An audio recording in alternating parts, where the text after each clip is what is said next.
Not starting.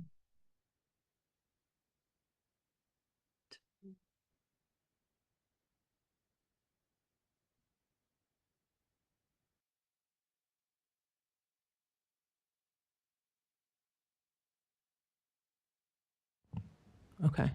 We okay? Okay. Good. Good evening. Nice to see everyone. Shall we call the meeting to order?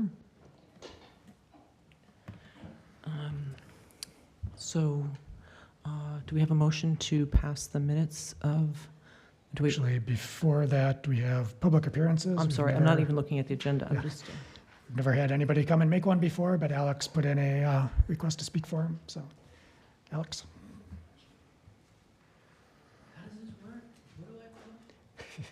Yeah.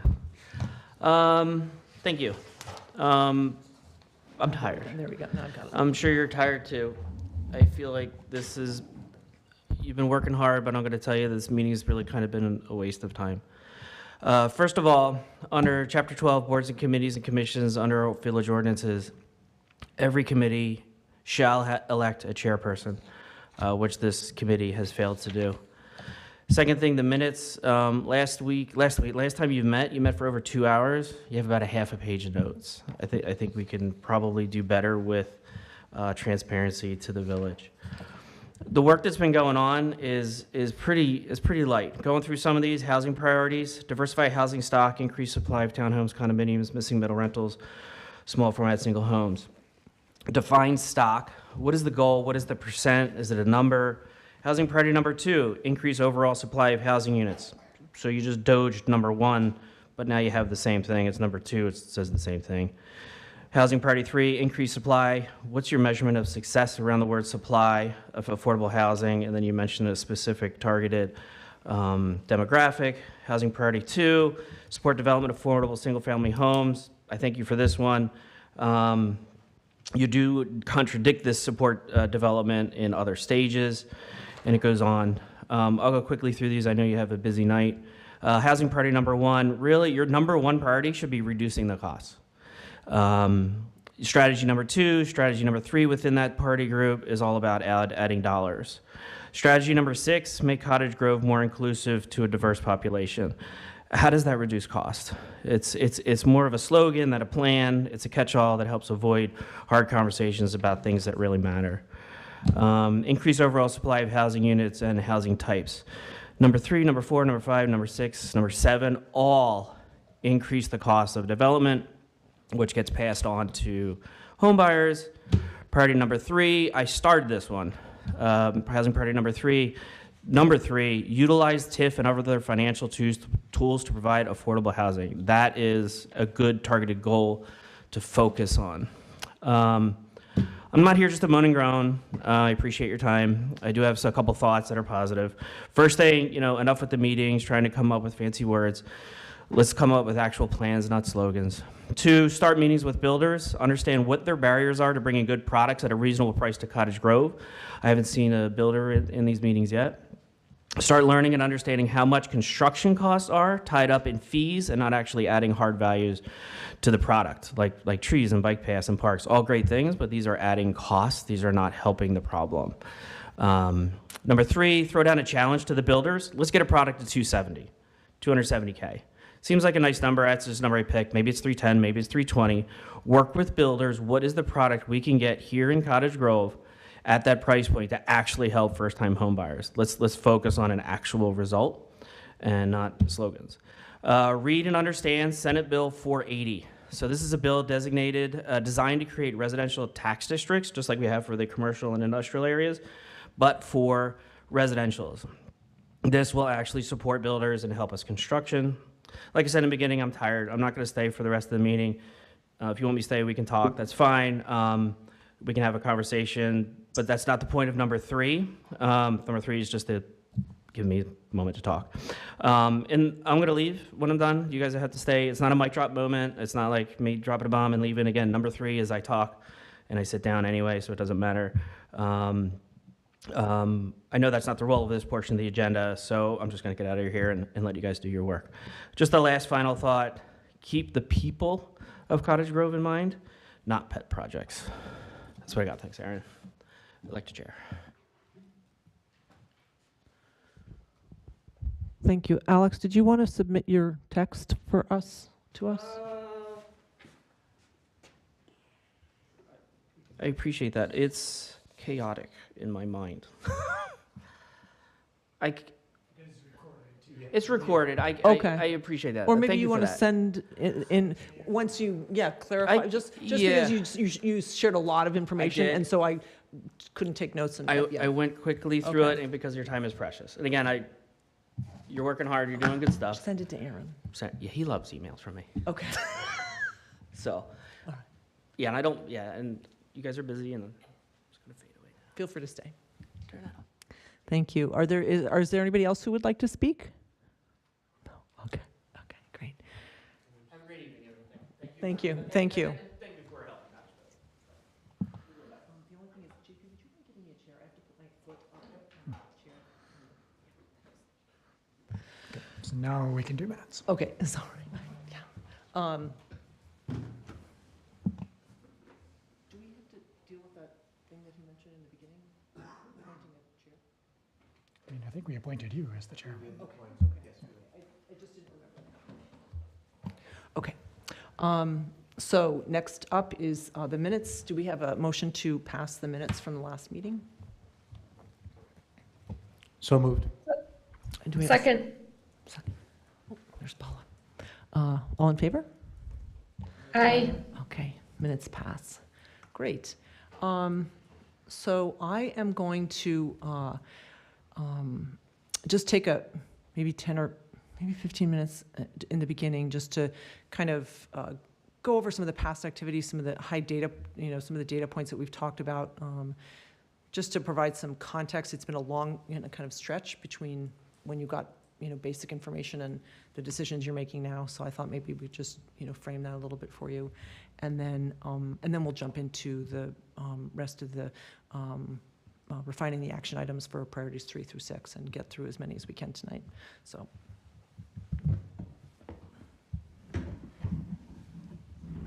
Okay.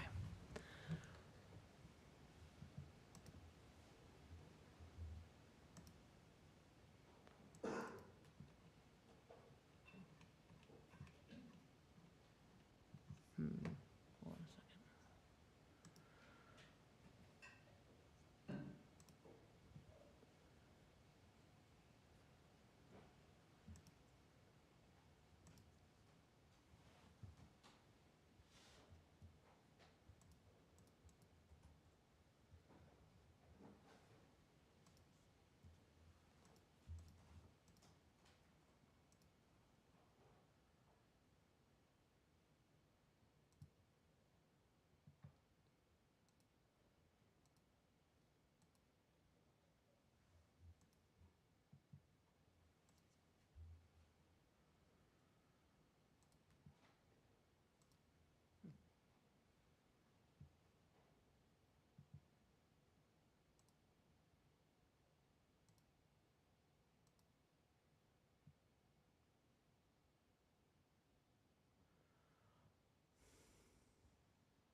There we go.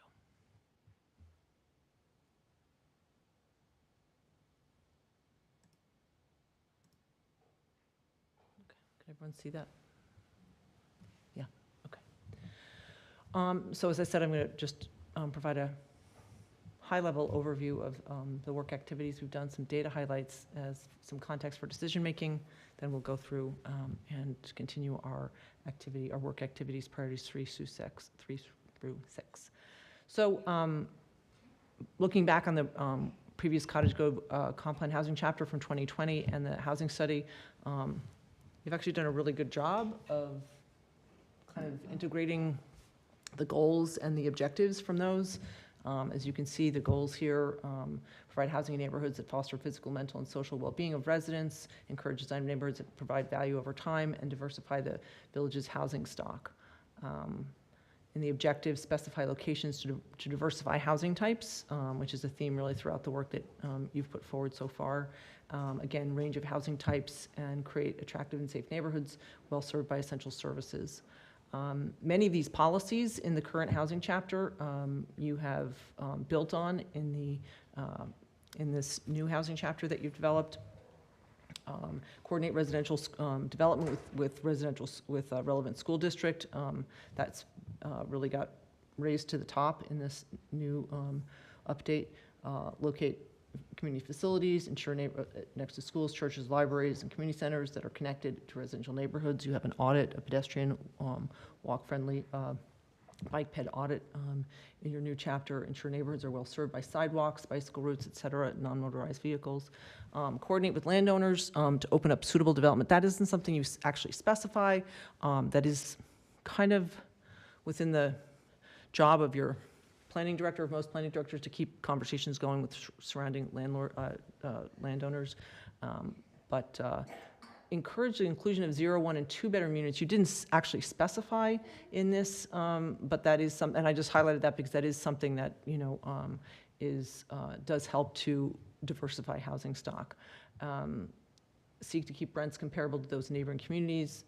Appropriate opportunities to encourage developers to include owner-occupied housing at lower and higher price points to address deficits. Consider more flexible use of mix of housing types. Identify future planned neighborhoods and plan use in your future land use map. And then I underline this one because it says continue to place buildings with 10+ units on primary corridors to facilitate potential future transit stops and encourage mixed-use resident or commercial components. You didn't specifically mention that, so I just wanted to bring that out a bit. And some of these, it does, just because you didn't mention it in this new chapter doesn't mean you have to bring it forward.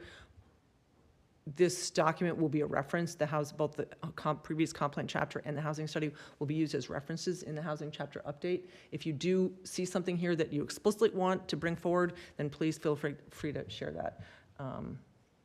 So recommendations for a subdivision ordinance. Most of these things are in your new chapter update. Now we're going into the housing study. And same with the residential zoning code ordinance recommendations. You have many of these in the new update that you've put forward so far. Consider allowing up to 8 units by right in MR10 and MR12. That's not something that you referenced. Maybe that's something you want to consider in terms of additional by right housing. And then consider additional units by right if it's age restricted. That's something that was unique and referenced in the housing study. Parking analysis requirements. I think you already did a parking analysis, yeah. And then allowing alleys in residential areas. I'm not sure if that's in there. Extending TID districts, which you've done. Work with Dane County and explore opportunities to improve ADA accessibility, which is all in the new, in the update that you've put forward so far. So just taking a look at some of the local data, you had a population growth of approximately 1,600 in 2013 to 2023. Population growth is expected to, as of 2024, DOA says that Cottage Grove has 9,345 residents. And the population is projected, the 2050 population is projected to add, you're projected to add 11,600 people between now and 2050. This document here I'm citing is the regional development, CARPC and the regional data group got together over the past year and created some new projections for Dane County that are specific to Dane County in conjunction with DOA. And our numbers pretty much come out to be the same, just at maybe I think 150 more than DOA for 2050. So median age had a higher % increase in the comparison communities of folks who are aging. And this is the breakdown of race and ethnicity in Cottage Grove, 84% white, and then about 14% non-white, 16% non-white. Average household size in Cottage Grove is 2.38. As a nation, our household size is going down. In comparison to Wisconsin, 2.42, and in comparison to the US, it's 2.54. Single family versus multifamily, 74% single family, approximately 26% multifamily. As the county as a whole, I think it's 59% single family, and yeah, 59 41% multifamily. And this is how Cottage Grove housing stock compares to other municipalities in terms of detached, attached, and for the most part, I think Sun Prairie and Stoughton have more multifamily, but there's a lot of consistency in terms of Cottage Grove, DeForest, and Wanakee. A little bit more single family in Cottage Grove than in other communities. Housing vacancy rate, this is from 2023, but, and a lot actually has changed in the last couple of years, and I can talk about that, but we do have a higher vacancy rate in general in Dane County for the first time in many, many years. I don't know how that looks by municipality, but these vacancy rates have changed. There was an increase in 2024, in 2025 due to the sudden drop in interest rates after the pandemic. And so there's a lot of buyers, a lot of developers, a lot of people moving into housing and wanting to build housing to take advantage of those interest rates. And so, the vacancy rate has increased. It's starting to level off, but I think it ended the year up near 5%, which is unheard of, or over 5%, which is unheard of, because it's been so low for so many years. So I don't know how that plays out on at the local level. My understanding is that the local levels are still extremely constrained, so we'd have to look at some newer data to actually prove that out. In general, vacancy rates have declined. This is from 2011 to 2023. And, when you're considering that we've had lower vacancy rates for, well over a decade, really rock bottom vacancy rates, when you have 1 year or a year and a half where it goes up, you're not really changing that much in terms of price and availability. It does seem like a lot, and it is big, but it's really sort of a sustained increased vacancy rate that will change values and availability over time. Median gross rent, Cottage Grove does have a higher gross rent than most of the other communities. Home value is consistent with many of the other communities. Second highest after Wanakee. Cost burden households. Cottage Grove and DeForest have the highest percentage of cost-burdened households, and kind of a median of cost-burdened owner households. So we looked at some of the statistics from the regional housing strategy. You saw some, learned about the senior housing crisis, missing middle housing, and zoning impacts to housing. Looking at the underproduction of units over time, and the impact that's had on housing prices and housing supply. So we had a tremendous amount of new jobs in the county, and not as many houses being built, which has reduced inventory, lowered vacancy rates, driven up prices, and prevents many residents from becoming homeowners. The national average right now is 40 for first-time home buyers. So Dane County, one of the reasons we are in this predicament is that we are creating jobs at twice the rate that the state of Wisconsin is. The blue line in this forecast is the number of jobs.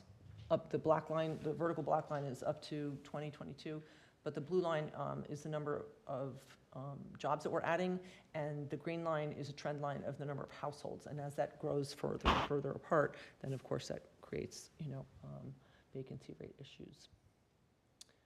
This one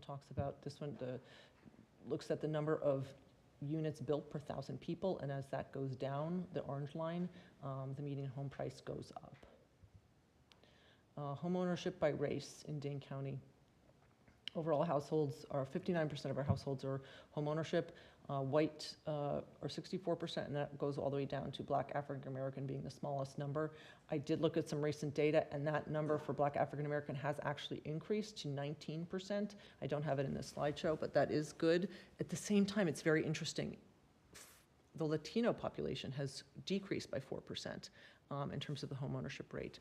And yeah, I don't know what that's about, but that's some new data. And that's, it's good news for Blacks increasing, but I don't know what's happening in the Latino population. What's the percentage for the Latino? It went down 4%, 4%. and Blacks went up 6%. In the 5-year, this is the 2016 to 2020, the new ACS data 2020 to 24 shows that Blacks went up 6% and Latino went down 4%, yeah. So this just talks, we all know that the housing prices are completely insane, but this just shows a snapshot of the median home price increase between 2012 and 2022 for Dane County versus Wisconsin, 181,000. And between 2020 and 2022 alone, 95,000 increase in the median home price. And this is the renter supply gap. We call this the big squeeze because this basically, households competing for the same units. And obviously the ones on the right have larger buying power than the ones on the left. So the ones on the left typically are being squeezed and sometimes this often it leads to unstable housing, instability and eviction. And this is the same thing with the owner. It's a little bit different. The squeeze is a little bit more gradual. There are much fewer homes available to folks at lower and moderate incomes, but again, it's still more people competing for fewer housing, creating some of these issues. And so the regional housing strategy said, we need to basically, if we want to get back to more modest housing prices or cool the housing market, we need to increase our supply by 2,000 more units as a county a year between now and 2040. And then the Housing Advisory Committee identified the need to create 250 affordable single-family starter homes a year, up from the 25 that we're currently building. And then the production goals, all the communities were identified, and this is based on the CARP-C Regional Development Framework, but it identifies Cottage Grove as needing to produce 105 units a year through 2040. And we know that housing is lumpy sometimes, like, with the Move Now project, you have a ton of housing and you don't have a lot, and then you have, so this is sort of a median or an average over time. So you looked at the community housing survey, and we found out that, it was definitely a lot more homeowners who responded, 88%, but there were also renters, 65 renters, and 12 who live in someone else's house without paying rent. How many people are in your household? 436 have 4 or more people in their household, and 217 have 1 to 3. Do you live in housing that serves any of the population? So there's a number of people who are living in either subsidized housing, senior housing, income restricted housing, or supportive housing, housing with people with disabilities. What's the top personal housing concern? And 259 said that I'm satisfied with my current housing. I'm paying too much. 207 said I'm paying too much of my income toward housing. 102, I can't afford to retire here. 88 said I need to make repairs to my home but cannot afford it. What are the top housing issues for Cottage Grove and its current future development? High property taxes, the number one thing, and I think we've talked about this on and off throughout our work together. 419 people said high taxes. 409 said the affordability related concerns. 176 said increased traffic and road congestion. 126 said inability to attract and keep new employees, impacting local business and economic development. Are you a business owner and or employer in Cottage Grove? 55 said yes. As an employer, what are your top housing related concerns? It was a wide variety of things, but employers did identify housing, 39 employers identified housing as a top priority. My business is at risk of closing due to the lack of workforce. Employees unable to secure stable transportation. High turnover. Recording in progress. Employee retention challenges. Challenging to attract and recruit a stable workforce due to housing affordability, and other. In your home, is your home in pressing need of any of the following? And a number of people said yes. Home repair or replacement needs, furnace, hot water, heating repair, siding, window, a roof repair and replacement. And you can see that I guess 60% folks, almost 70% of folks said that they need something done within the next 12 months. Do you plan on making these? 177 said no, 152 said yes. So 46% or 152 respondents plan to make necessary repairs. The rest are unable to. If not, why not? I don't have the money, or I don't know, unable to find the contractor to do the work. Are you facing any of the following pressing issues? Not feeling safe in your home, 6 people. Carpet in need of replacement, 20. Windows in need of repair, 19. Unresponsive landlord or non-functioning appliances, 6 and 7. 39 plus respondents said there might be potential for fair housing violations. A landlord denied service or animal support, a support animal. Landlord refused to make reasonable accommodation for your disability. Been told to buy a house in a different neighborhood than the one you wanted. Been told not to look for housing in a specific neighborhood. Had an application for housing denied because you have Section 8 or other. Felt discriminated against when applying for a mortgage from a bank. Felt discriminated by a landlord in place where you were living. Felt discriminated against by a landlord when applying for an apartment. What entities do you think need to work to address housing access and affordability? 286 said private sector developers and builders. And private sector private sector developers and builders. And then 145 said private sector employers, and 130 nonprofit organizations, and 323 said public sector, local government. There was legislation passed in December, I'm going to say Act 74. I can look through my notes, but it is a new act and it hasn't been quite rolled out yet. I'm actually meeting with WEDC tomorrow, but they're creating a structure for employers to participate in housing development in partnership with municipalities. So that has some potential to bring in needed investment going forward in the future. I'm not sure at what point this year that's actually going to get rolled out, but that is some positive investment news for the housing industry. What housing is needed most in Cottage Grove? Affordable starter home was the #1 answer with 374, backed by single family home on a smaller lot with 238. And then some folks, 176, said they'd like to have a single home on a larger lot. What barriers are preventing you from living in your preferred housing type? Rent is too expensive. No homes I can afford available in Cottage Grove, and the housing type is difficult to find. Those were the top answers. Do you think there are enough housing options in your price range in Cottage Grove? Approximately 60% said no, 40% said yes. Do you feel Cottage Grove has enough housing attainable to residents at all income levels and for employees in the local workforce? 55.3 said no, 156 said yes, and 100 were unsure. And this sort of the breakdown. How do you describe yourself? Majority of folks were white, and then there was Hispanic, Black African American, Southeast Asian, and other. And then 70 people said prefer not to answer, and 15 were multiracial or biracial. So just a quick overview as we go into the next part of this, all of the local financing tools available to you, tax increment financing, TIF extension funds. You actually have $800,000. I think it's not earmarked anymore, or it was earmarked before. I can't remember.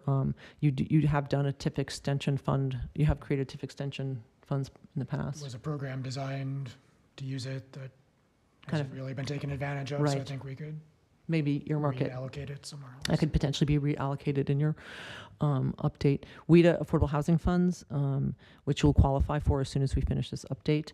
Community Development Authority, municipal bond financing, land banking, where you actually purchase the land for a specified purpose and hold that until that purpose is able to be realized. Dane County has a lot of grant funding. We just announced a new grant program. I'm not sure if you're familiar with that, but we just announced that we have $1 million for folks to update zoning code, subdivision ordinance, permitting processes, evaluate, do housing study, do a whole number of things. And that office hours are going to be next week is sort of the intro for folks who are interested. Did you get that notice? You think so? Okay. I can send it to you if you didn't. Anyway, and then, aside from this new grant money we have, it's for pro-housing, really focused on reducing obstacles to increasing the supply. We have home and CDBG funds. So partnerships are also really important, as you know, moving forward, especially if you're trying to bring forward more affordable single-family homes or more affordable home types. Financing, zoning, residential zoning ordinance, land use regulation, permitting and fees, looking at those and streamlining those in a way, in a way that can help developers bring forward the type of housing product that you're looking for more easily. And then communication, obviously local awareness, information, housing and homeownership resources. As we know, there's a really uneven understanding throughout most communities about what the problem is, what the solutions are, what the needs are. And so communication is a really important tool for you folks to use. So, the final thing I wanted to, there are two more things I wanted to mention. So I did bring up the downtown master plan, the Village of Oregon. I don't know if anybody had a chance to look at that, but it does seem to be sort of, we're in a sort of similar situation that you were wanting to create a vibrant downtown, but trying to find prime real estate that they could free up for residential and commercial development, and then use that as a way to increase and grow the tax base by attracting new local businesses and additional housing where it was not possible before. So they do an evaluation of your downtown to identify areas that you think would be ripe for development or redevelopment, and then it potentially can increase foot traffic in downtown and connectivity. And it's typically a downtown redevelopment plan is typically a 10 to 20 year time frame. That's also a tool you could use. This next one is I spoke about heyday development when I was last here, and we had some discussion on it. And I heard from Cynthia that I didn't really include all of the benefits that the heyday is bringing to the community, and she listed them in an email to me, and she wanted me to share that with you. It was sort of, anyway, it was not intentional that I didn't talk about all the local economic impact, but she wanted me to share that with you, and also to make sure that you're aware that municipalities do not have the authority to actually regulate the tenure, whether it's a rental or ownership of any given property. And I think we had that discussion, but I just want to make it very clear that that's not something that municipalities can regulate. So some of the benefits to heyday development are they provided construction of a public road, fundamental way. They had also provided bike and pedestrian connections on BB and bus to improve school access, and the intersection and road, and they made intersection and roadway improvements. Pie Park development fees that funded, they paid park development fees that funded the new Shady Grove Park in the neighborhood across the street. And their $40 million investment incorporates private utilities and roadways. And then it's projected to provide significant property tax revenue, $900,000, that supports public services and public safety. And again, municipalities don't have the capacity to regulate the tenure of the property. We had some discussion about it. I think some folks were like, yeah, something is better than nothing. And then some folks felt that, if we had our choice, it would be better to have, more single-family homeownership opportunities. So I just wanted to bring that up to you, give you a more full picture of heyday. And the initial reason, just to remind you, the initial reason why I brought it up, it's a very, very hot topic in the planning world, in the housing development world. The idea that private equity would be competing with local developers and residents for the same property when they have so much, the same land or development, when they have so much more buying power. And actually, as we speak, the federal government, the Senate, is about to pass a bill called the 21st Century Road to Housing Act, and it actually does attempt to limit private equity in the homeownership market, limiting institutional buyers to owning only 350 units of housing, which is pretty significant. It does create a loophole for folks who are building to rent, but that is a big start in terms of the issue of private equity in the homeownership market. Aaron, was there any other thing that that would be helpful to mention vis-a-vis the email? So, No? Okay. Does anyone have any questions? Yeah. Oh, yeah. Oh, I'm sorry. Paula? Great. Yeah, you're fine. I just wanted to share a little nugget of information. When you mentioned that the Latino population is seeing a decrease, like in home ownership, so it's very difficult. Many financial institutions in Wisconsin don't provide mortgages to ITIN holders. So there's a limited amount of resources available because an ITIN holder can't get some of the same benefits like a Freddie Mac, Fannie Right. Mae loan. Plus, one of the trends that we're seeing in financial institutions is a requirement of a 20% down payment. And so, obviously, in today's economy, that is a tough thing to do. Yeah. So, I think those things might be adding to that. So, I just wanted to share that insight. Yeah, that's really helpful because I mean, I just discovered this, I found the data last week and I just discovered I haven't had time to look into it, but that's really helpful because I don't think about mortgage lending the way you do. Right. Yeah. Does everyone understand what she was saying about the limitation for, okay, Hispanic and Latino? Okay, great. Okay. Anybody else? I think, right, so we're going to jump back into the exercise, and just to refresh what we're doing is we're going to start with priority 3, and then just read through the priorities and the strategies and make sure that we understand them, and then if they need clarification or the action and reflect the strategies. Okay, and then we are going to vote on the action items. I'm sorry, we're going to read through the action items, then do they they reflect the strategies, and then vote on the top 3, 0 to 2 years, and vote on the top 3, 2 to 5 years. And then if there are other things, further ongoing consideration, action items that you want to include, we'll do that. We can add those there. And then we have a list, I think, of some of the definitions at the bottom of each of the priorities, strategies, and action items. Okay? Again, action items are a way to operationalize and implement your strategies. We want to be specific. And tonight we're going to start with priority 3.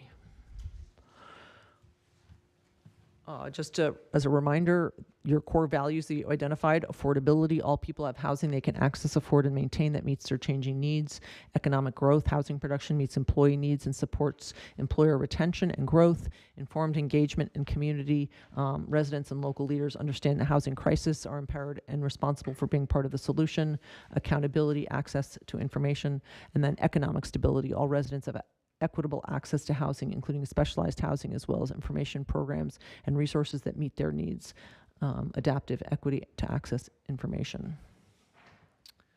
Okay. So this is going to be oh, wait. Paula, do you have your sheets? I do, and I have my numbers already Okay. ready. I can email them to Lisa if that would be helpful. Okay. Let me just, did I stop share? Okay. Okay, does everyone have their sheets? Does everyone have their priority 3? Okay. So, who wants to read priority 3 and the strategies?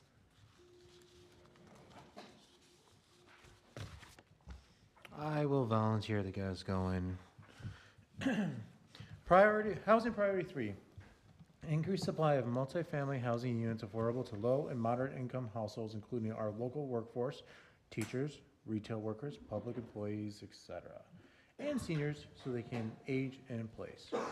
Strategy 1, utilize TIF and other financial tools to provide affordable housing. Strategy 2, plan for opportunities to improve and promote connectivity through the community. And strategy 3, provide housing resources protections for underrepresented groups and vulnerable populations. Okay. I'm just going to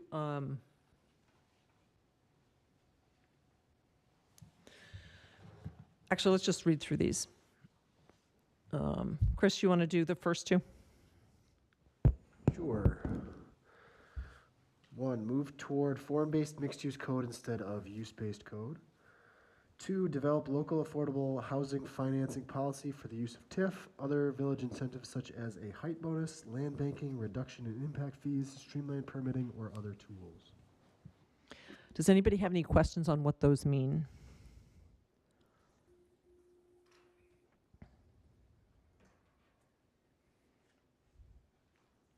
Okay.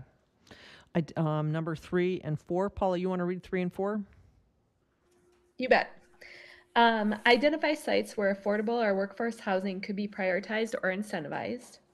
And number 4, establish clear affordability targets to guide discussion and negotiations with developers. For example, over the next 5 years, Cottage Grove should increase the number of affordable housing units by 252 units. And that's just like an example you gave, right? Right, that's an example I gave, Perfect. and you're more than welcome to come up with your own example. The reason I picked that number was I just, I looked at the projections for the community and the growth, and then typically any region, well, in Dane County, it's a lot lower, but in other regions, it's a higher percentage of low to moderate income housing, but 25% or 26% was identified in the regional housing strategy, but at least 25% of all housing should be available to low and moderate income residents. And so I just took 25% of the units, of the number of units that you're going to be developing over the next, until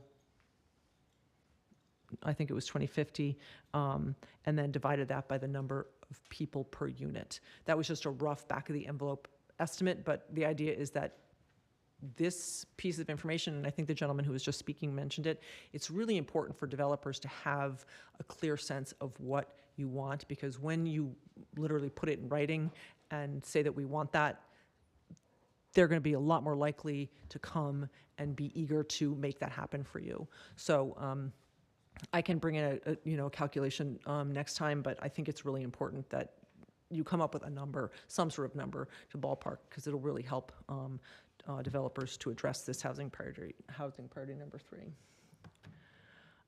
Any questions on 3 or 4? Or comments or suggestions? I would just say with either one of those, I think, part of the strategy and kind of to Alex's point when he spoke was, what would it take to incentivize developers, right, to build those smaller homes, on smaller lots?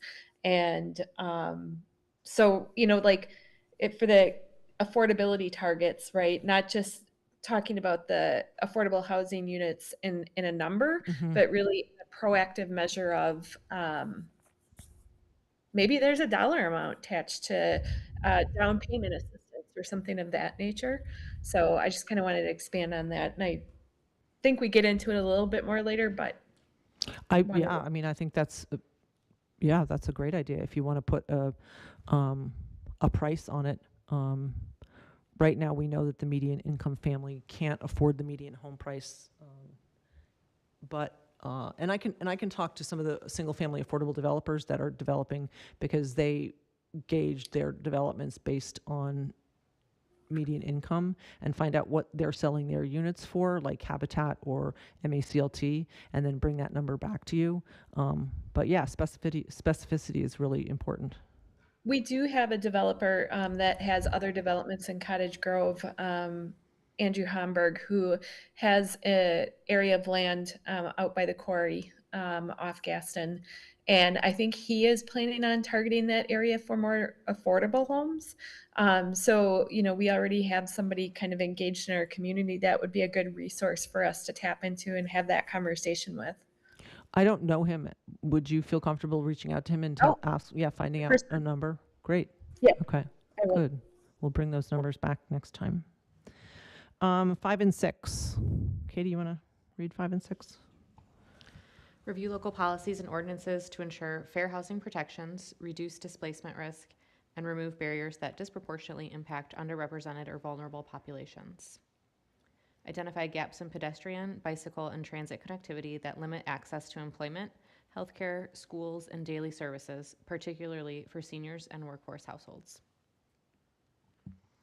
Does anybody have any questions on that, or ways to refine that, or changes they want to make on that?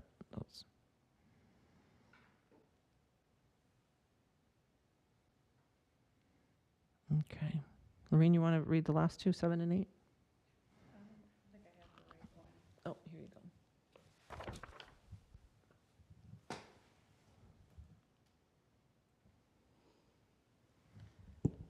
Prioritize housing development and redevelopment in areas that are already connected or can be efficiently connected to existing transportation networks and community amenities.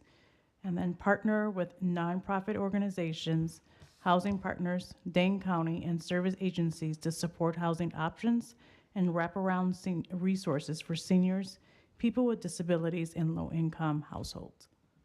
Okay, you can keep that.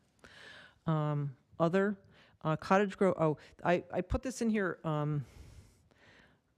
because this seems to be a trend among communities in Dane County where they're creating an actual local committee to help facilitate and implement their housing studies or their housing chapters. And I just put this in here as a recommendation or as a possible action item. Create a Cottage Grove Housing Committee to help facilitate the implementation of the Cottage Grove Housing Priority Strategies and Action Items and serve as a liaison to the community. Yeah. And then I had role of CDA in Cottage Grove. Can you remind me, do you have an active CDA or not? You have a CDA, but it's not active. Not currently active, no. Okay. And sometimes in the city of Fitchburg, there's a housing advisory committee and there's also a CDA. I'm on the housing advisory committee and sometimes we meet together, but anyway, it's just this obviously is a lot of work and it's something you might want to consider, so. So, if does anybody have any more thoughts or comments or questions? I think the idea here is that we're going to come back with sort of a more specific, clear affordability targets to guide discussion negotiations with developers. Paula's going to come up with a number. She's going to talk to her developer friend. I'll talk to MACLT and affordable and Habitat, and we can maybe refine that a little bit at the next meeting, and then. Yeah, and then I can come up with a more scientific evaluation for the number of affordable units based on your projections and the 25% of new housing next time. Anybody have any thoughts, comments, or questions, changes, needs? Quick question, Aaron.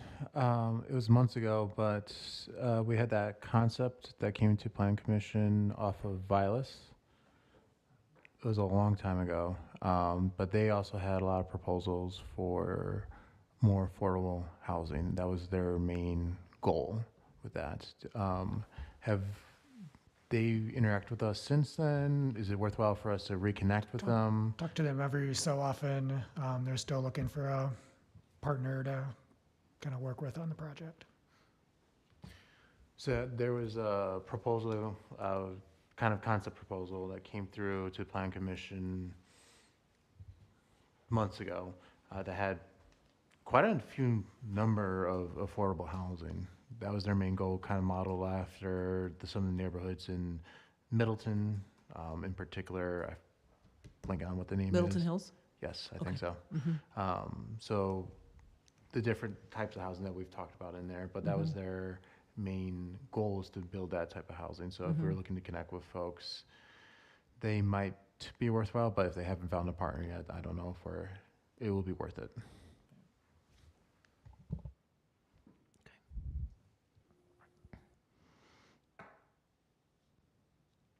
Okay. Any other questions, changes, edits? Okay, if not, then I'm going to ask you to take a few minutes and identify your top 3 for 0 to 2 years. In other words, we need to do this as soon as possible. And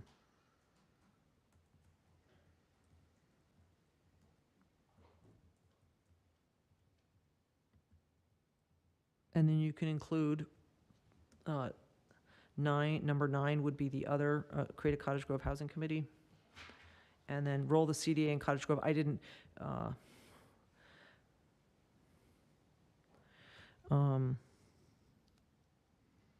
I don't know if you have a feeling about that one way or the other, Aaron, if there's, the CDA could play this role, or having a housing committee would be a separate thing. I mean, CDAs have a very different charge, but yeah. Yeah, I've been talking a little bit about that with our finance director, and I think. Okay, so we'll just leave that off. Ongoing. Yeah, leave that off. So number 9 is create a Cottage Grove Housing Committee to help facilitate implementation. And then let me know when you're finished. Paula's already finished. I would say part of our homework was to come prepared with all of this, so I Yep. think we can speed Okay, this up. okay, great. Well, I see someone, right, Chris is over there writing. I think he's second guessing himself. While we're waiting for Chris, I was just going to mention, I wouldn't dismiss the idea of utilizing the CDA. We Okay, actually have appointments made to that. I mean, there's a group ready to serve as a CDA. It's just whether or not, the village chooses to get them restarted. I think when they first started many years ago, they really played a valuable role in, especially some of the things going on in the Commerce Park. So I think there's space and there's people willing to serve in that capacity. okay. So you want to make that number 10? Yeah, I mean, The only at least- the only thing is that CDAs have a much broader scope, They do. like economic development, commercial development, industrial development. I mean, they're like the whole, whereas a housing committee is very specific to their charge being to oversee the implementation of the housing chapter, so. correct, but I Yep. think there are good other uses. One of the things we've talked about is, for some of the older areas of Cottage Grove with businesses, facade improvements and different things. At least Aaron and I have talked about that. So I think there's a lot of potential uses. Okay, so we'll make that number 10. So if anyone wants to update I had their. a quick question. Yeah. So are those appointments, how do those roles rotate? Yeah. Those are appointed, oh, sorry, Aaron, go ahead. Yeah, like most of the other committees, the president recommends a group and then they're approved by the board. Yeah. And they kind of rotate, so people, one or two people come off every year. Okay, is everyone done? Okay, is everyone done with your top 3 for years 2 to 5? If not, please do that, and then we can move on. And just make sure they're clearly marked on your pages, because you'll turn them into me when you're done.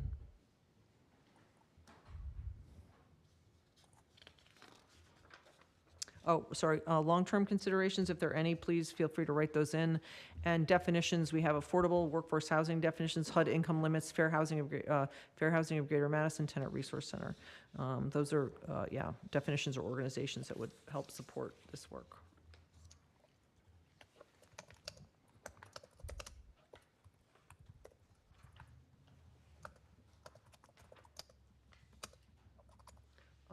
That's on the back, do you care? Okay, fine.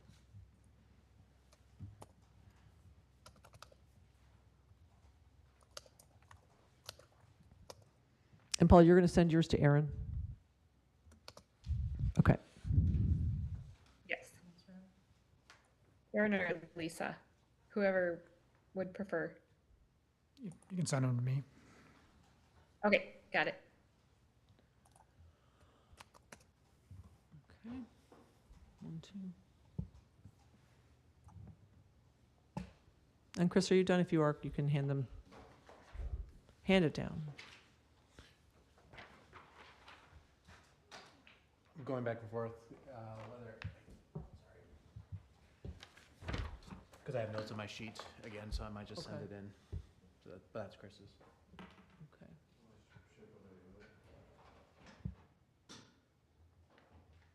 What? Yeah.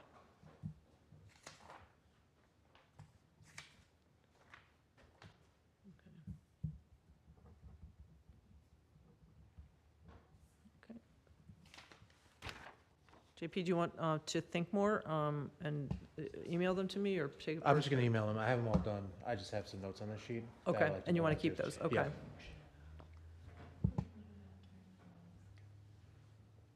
Unless you want to see them right now.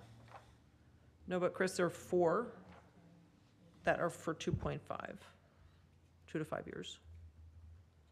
1, 2, 3, 4. So you're gonna have to take one of those off, Chris, or I can do it for you. Okay, so moving on to housing priority 4. And I just forwarded Paula's to you. Oh, you did? Okay, great. Support the development and preservation of affordable single-family homes for first-time homebuyers and young families. If you can try and just remember some of the tools that we talked about, financing, partnerships, You also have that TIF extension funding that maybe would potentially be reallocated. I'm not sure if that would be here or in the affordable housing section priority. Just trying to keep the ideas alive here, the presentation alive. So I'll read the 4 strategies, and then we can take turns reading the action items. Increase the supply of owner-occupied single-family housing, small format housing, 6,000 square feet, habitat-free amenity, MACLT. Identify resources for the preservation of older housing stock, for example, the Renew Monona program and Project Home. Strategy 3, promote affordable homeownership with down payment assistance programs and resources. Strategy 4, explore down payment assistance funding with village, private sector resources, tools, partnerships for residents above 80% AMI. Oh, I already mentioned that. Okay, who wants to read the top 2 or 3? I'll go. Okay. Number 1, update the residential zoning code, see priority 1, action item 2, to encourage small format, single-family housing development, including a cottage court ordinance. Number 2, update the subdivision ordinance to encourage development smaller lots and affordable single-family homes, including habitat and MACLT homes and cottage. And number 3, identify and promote existing down payment assistance programs available to Cottage Grove residents, including local, state, and federal resources for veterans, and post on CG Housing website. Great. 4 through 6. JP? Can do. Evaluate the feasibility of down payment assistance programs using village resources and external funding. Identify programs to preserve and rehabilitate older housing stock to maintain affordability and help homeowners with safety upgrades, accessibility, and energy efficiency needs, and share on CG Housing website. Okay. And then you said 6 too? Pursue partnerships opportunities with organizations such as Habitat Humanity and MACLT and other small format single family builders to develop and preserve affordable owner occupied housing. Anybody have any questions, thoughts, concerns, refinements for those? Okay. 7 and 8. Katie? Seek state, federal, and utility-based programs that support home repairs, weatherization, and aging-in-place improvements for income-eligible households, including Project Home and Efficiency Navigator. Partner with programs such as Own It to connect first-time homebuyers with down payment assistance, homebuyer education, and financial readiness resources. Okay. Missing other, down there below, create a Cottage Grove housing, basically ditto from the previous one, to help facilitate the implement in Cottage Grove housing priority strategy and action item. And then I reference the new legislation again.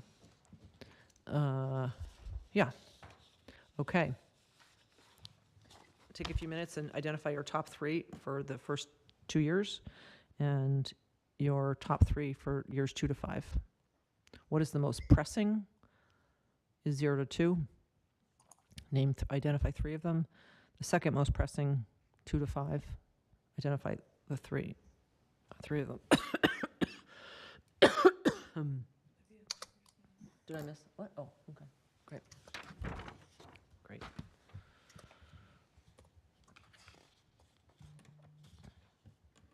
And if you want to add the housing committee here as well, or instead you can say that's number 9. Just a quick note, Yeah. Olivia. Number 3 and 8 could almost just be combined just to be more efficient. And rather than calling out, for instance, in number 3, just veterans, right? We could kind of combine the 2 and maybe say something more broadly about different programs that are open to diverse populations or something of that nature, right? Because the example of number 8, is obviously Own It is for, Black wealth, right? Right. Well, it's for so people of color, I'm- yeah. Yeah, so I'm just throwing that out there that. Okay, so combine 3 and 8, And then don't just specify veterans there, but including veterans? Yeah, I mean, you could just say, different programs available to different people. Yeah. Or different population, or however you want to phrase that. Okay, Yeah.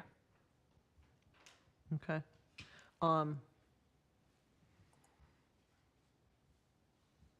I think I've already asked everyone to vote, but those can be combined. Yep. Yeah. I'll take that in consideration when I look at everybody's votes. Combined and streamline. Okay. Is almost done? Everyone almost done?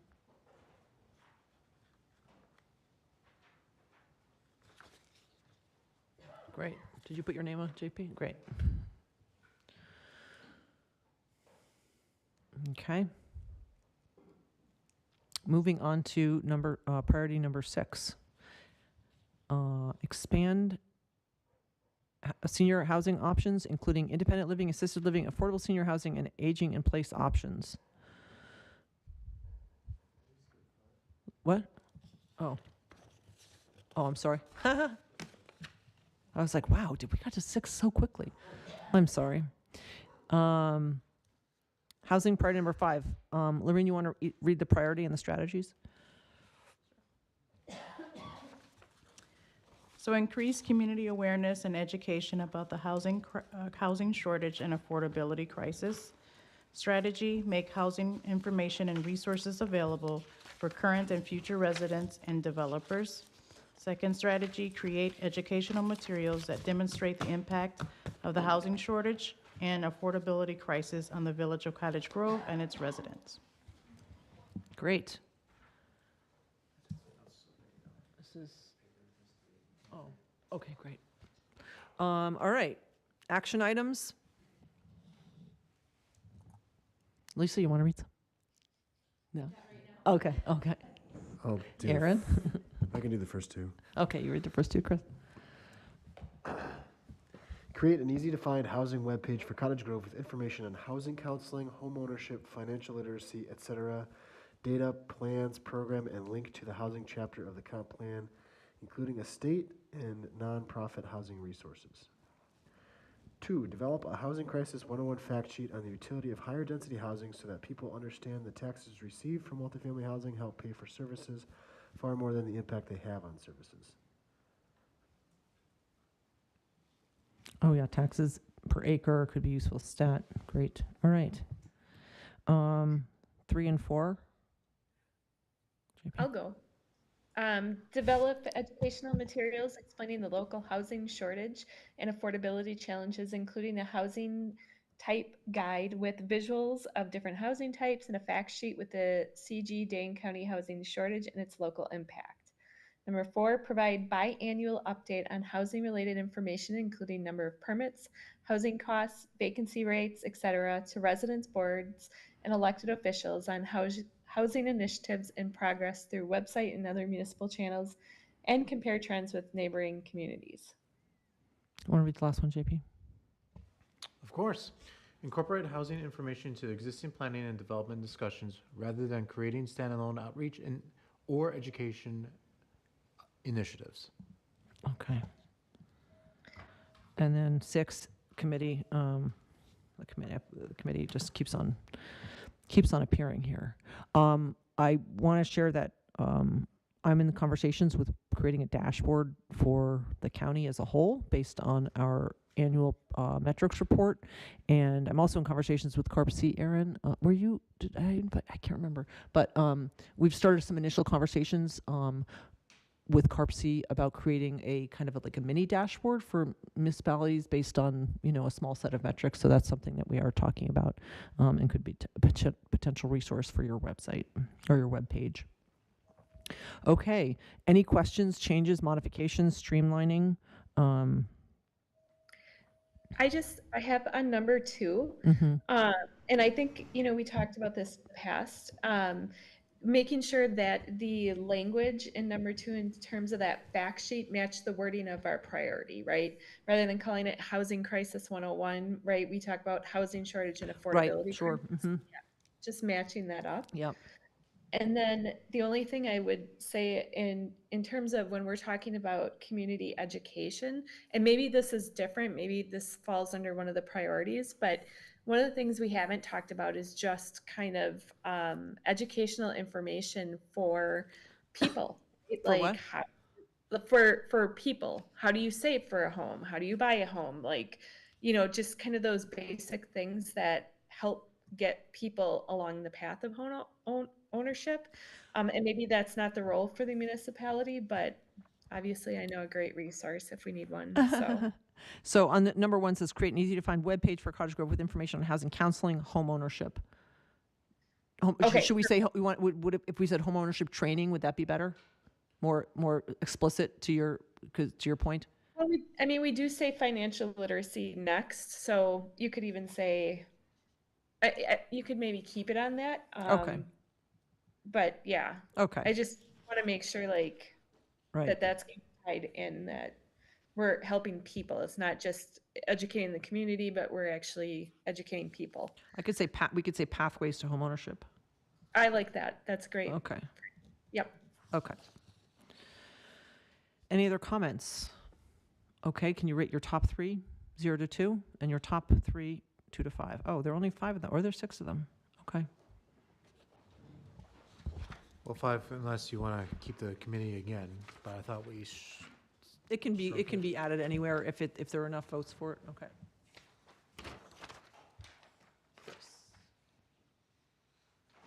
Excellent. Wow, you guys are so quick tonight. This is great. We did our homework. All right. Did you hit send, Paula? Okay. I did. Okay, housing priority number 6. Who wants to do the priority and the strategies? I can do it again. Housing priority 6, expand senior housing options, including independent living, assisted living, affordable senior housing, and age-in-place options. Strategy, identify suitable sites within the village for mix of senior housing types, including independent living, citizen living, and affordable age-restricted units. Strategy 2, incentivize age-in-place designed housing. Strategy 3, partner with senior housing developers and nonprofits on projects that meet local needs. Great. You want to take the first 3, Maureen? 1, allow ADUs by right with no owner occupancy requirement to provide seniors with local housing options. 2, engage senior housing developers and nonprofit partners to assess demand and feasibility for adding more senior housing. 3, conduct a site identification analysis to proactively identify parcels suitable for senior housing, independent living, assisted living, affordable age-restricted housing based on proximity to healthcare, retail, parks, transit, and municipal services. Okay, 4 to 6. Katie? Clearly communicate preferred locations and housing types to developers to signal that affordable and market rate senior housing is a village priority. Actively recruit senior housing developers and nonprofit housing providers to present concepts that address independent living, assisted living, and affordable senior housing gaps in the community. Coordinate with county, regional, and nonprofit partners to align funding, services, and housing models that support seniors aging in place. Okay. Last 3. Oh, wait, aging, yeah, last 3. Chris? Oh, how about Paula? That's okay. Okay, Chris? Prioritize ADA compliant connectivity improvements, including sidewalks, trails, crossings, and pedestrian infrastructure to ensure seniors can safely access services, parks, healthcare, and commercial areas, to reduce or eliminate reliance on driving and support aging in place. 8, encourage age-in-place design standards that support accessibility, safety, and long-term livability. 9, identify financial tools, including TIF, land banking, etc., and create policies that specifically support affordable senior housing projects. Great. Okay. If you haven't already, take some time to identify your So 0 to 2. for number 8, it says already covered. Are 7 and 8 kind of the Encourage same? agent place design centers. Sorry. That is identified, yeah, I think that's identified more. I will look over that. But I think that is, place design standards to support accessibility. Keep it in there, and if it is, and you vote on it, I will express that. Yeah. I'm not looking, let me see where it is.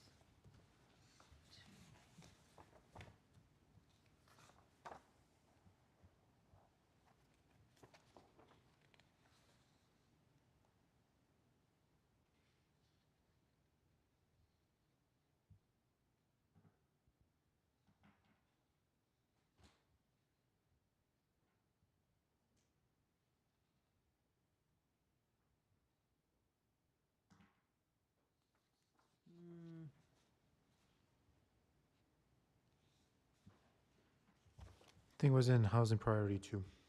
Well, sort of. Facade requirements that, so it's small, that's, this is more about accessibility. So In 2, it's, action. in 11, in number 11, the action item. No, I would say, well, otherwise looking at 9 the could be at 2. Incorporate ADA accessibility and universal design principles in subdivision site design standards. Oh, you know what, I'm looking at an older version, sorry.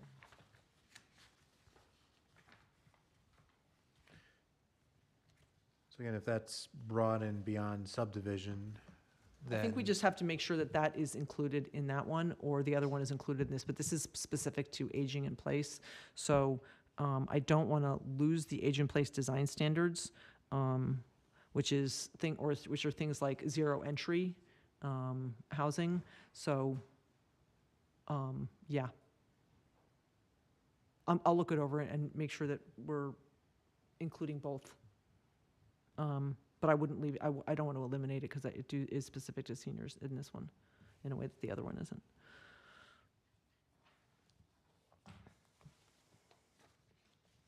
Okay.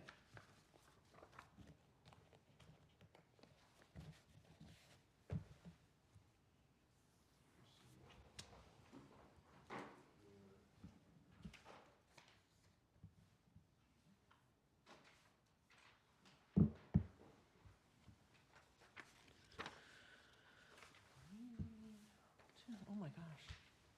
Wow. There are no more. Perfect timing. You guys did great work. So the next step is for me to compile all this information and bring this back to you, and with a draft of the housing chapter. And that will be at our next meeting. I think we talked about also wanting to have an opportunity for the community to provide feedback at some point. I'm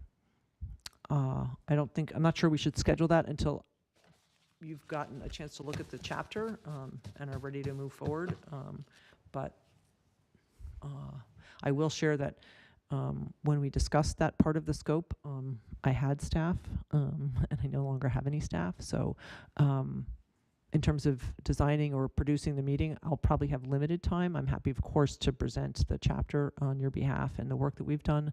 But in terms of my ability to produce the meeting, it'll be a little bit, yeah, my time is just a little bit more scarce than it was before.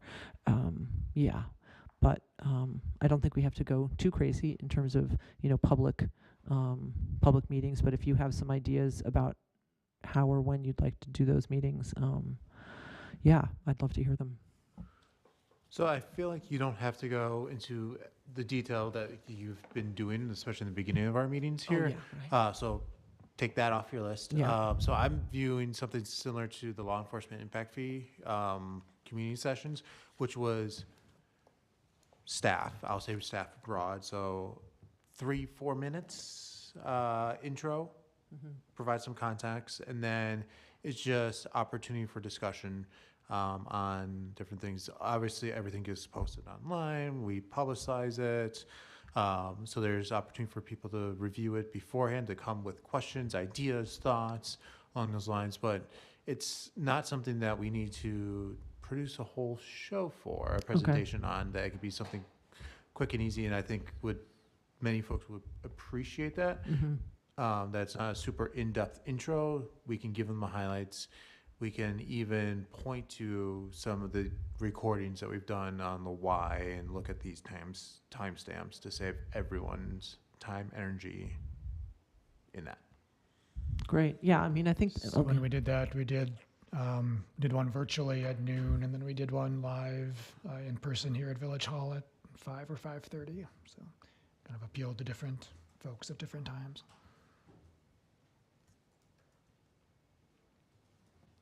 And yeah, I forgot the housing page that you have probably has a lot of our information in the documents and the presentations of all that background information. So yeah, I could just give an overview of some of the activities we've done and highlights from the chapter. So so next steps is I have to compile all this and put it into a working document and draft the chapter, and then probably send that to Aaron for some comments, and then get that back out to you. So we'll see the other part of that impact fee thing we did, in addition to dialogue during the meetings, it was like a feedback form that was okay. online, so people could comment that way too. Right. So I just want to check my understanding in terms of next steps here. So you'll create the chapter, and then in our next meeting, we come together, and the goal is to do what? Well, I'm going to send you a draft chapter before we meet, so you'll have time to look at it, and then we'll have discussions and any refinements that you want to make. Okay. Yeah.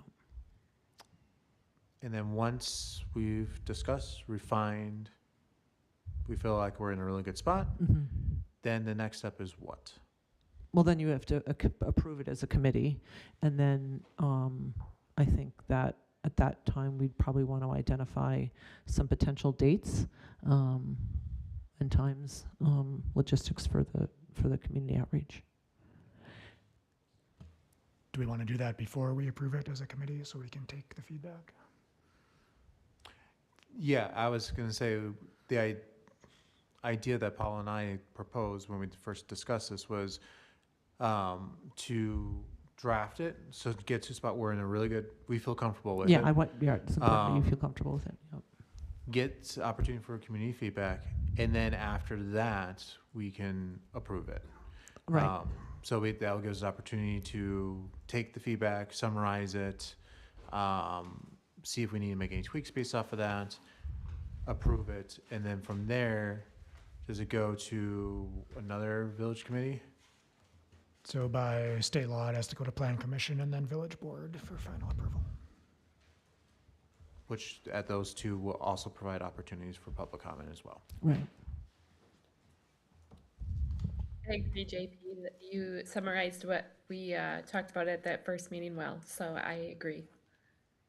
And I think we don't necessarily have to have you approve it at the next meeting, but we do have to have, I need to make sure that you're comfortable with the draft that was going to the public, so a draft has to be approved or something, or you just have to agree that this chapter is ready for public approval or public feedback, something like that, yeah.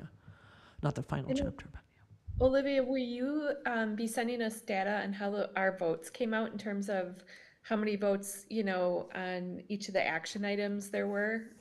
Do you have a tally for that, or I don't?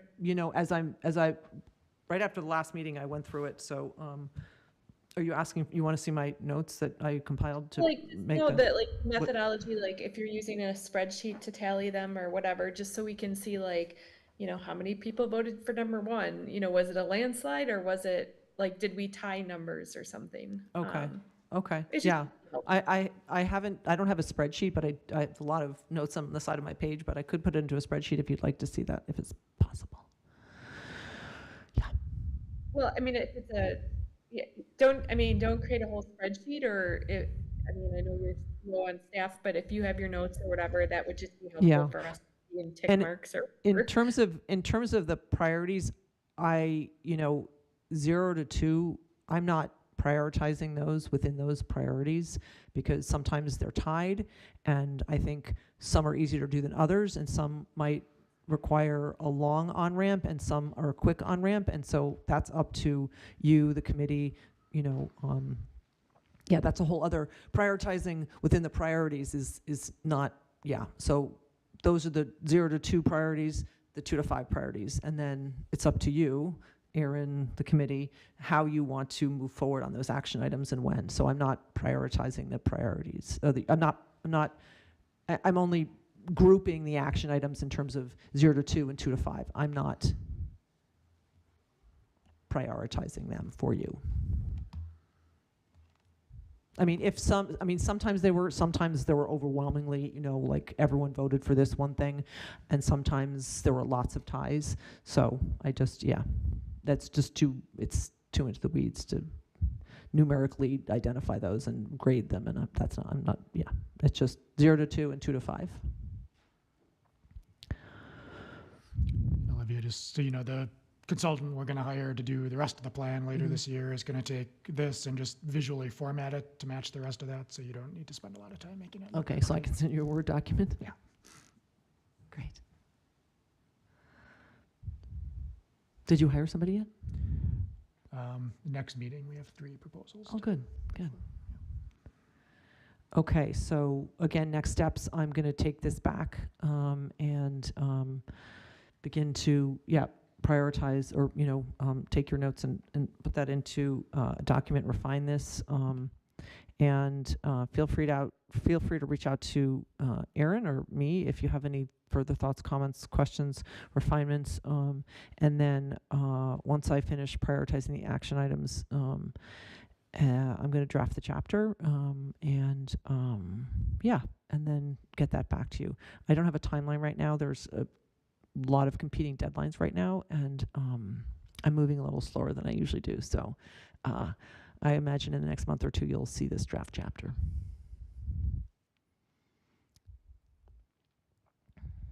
And I'll reach out to Aaron with any updates or changes, and